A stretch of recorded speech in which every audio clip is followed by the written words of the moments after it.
can we have a staff report on House Bill 1304, please? Thank you, Mr. Chair, members of the committee, Karen Epps, committee staff.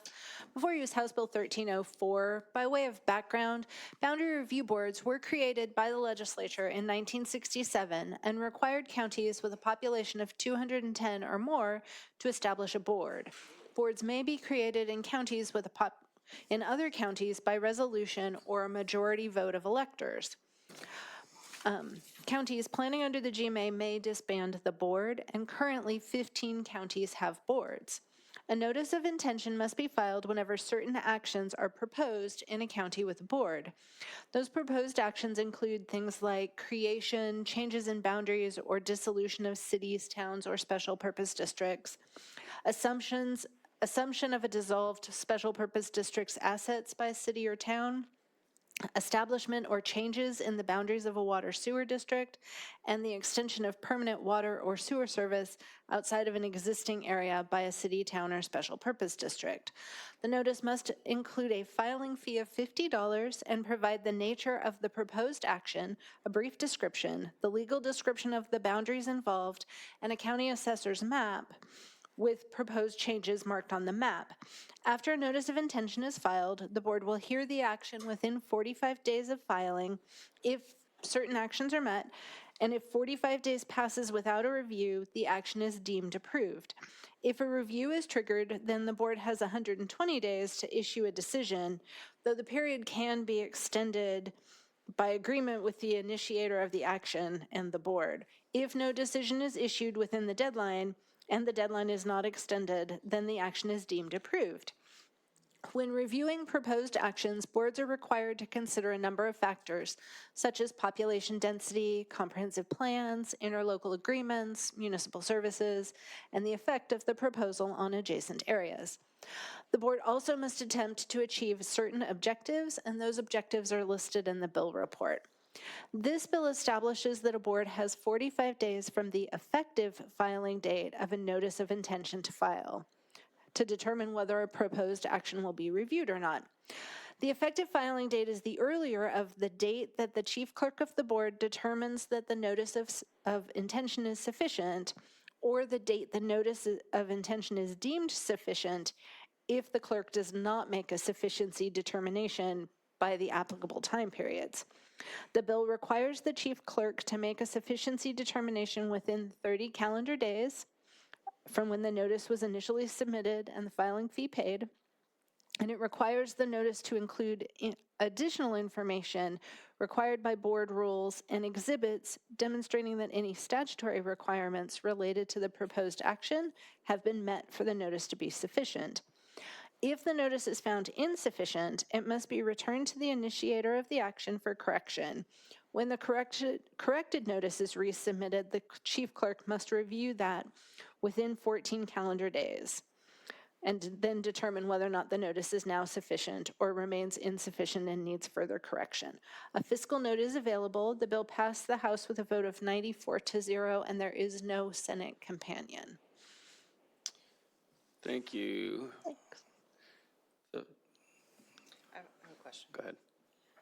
Karen, this may be outside of what you would want to answer, but can you, since the prime sponsor is here, can you give us a sense of what problem we're trying to solve with this?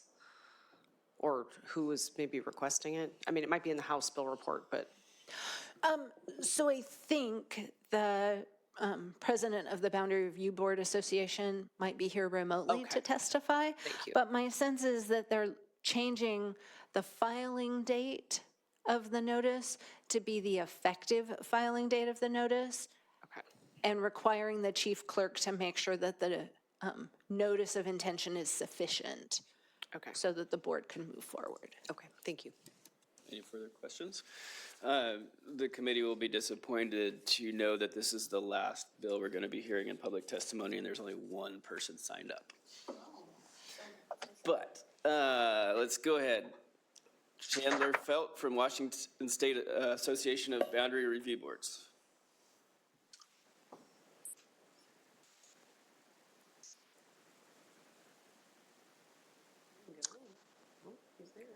Okay, can you hear me? Yes. Thank you. Hello, Chair Solomon and Ranking Member Torres and members of the committee. My name is Chandler Felt. I'm speaking on behalf of the Washington State Association of Boundary Review Boards to express our support of House Bill 1304. As Karen Epps pointed out, boundary review boards, or BRBs, are independent bodies created in 1967 by RCW 36.93 and exist in 15 counties around the state. Among other actions, BRBs review proposals to annex territory to a city or a special purpose district in one of the Washington counties with a BRB.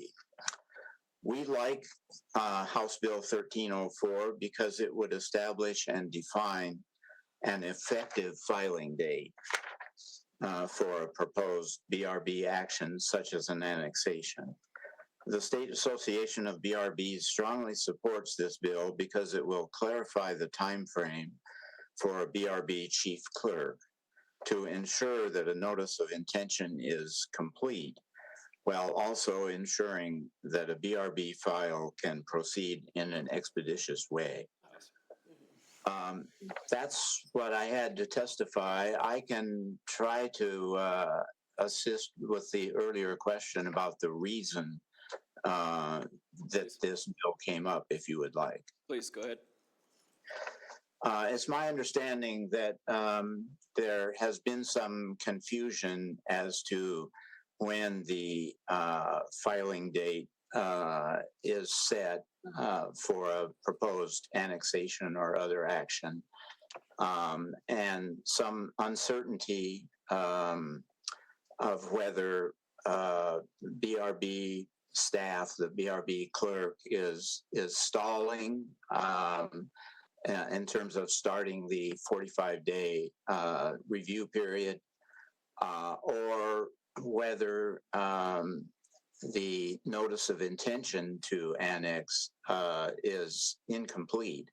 So what this bill does is clarify that the BRB clerk can reject an incomplete application to annex or other action until the complete details that are required for a notice of intention are there.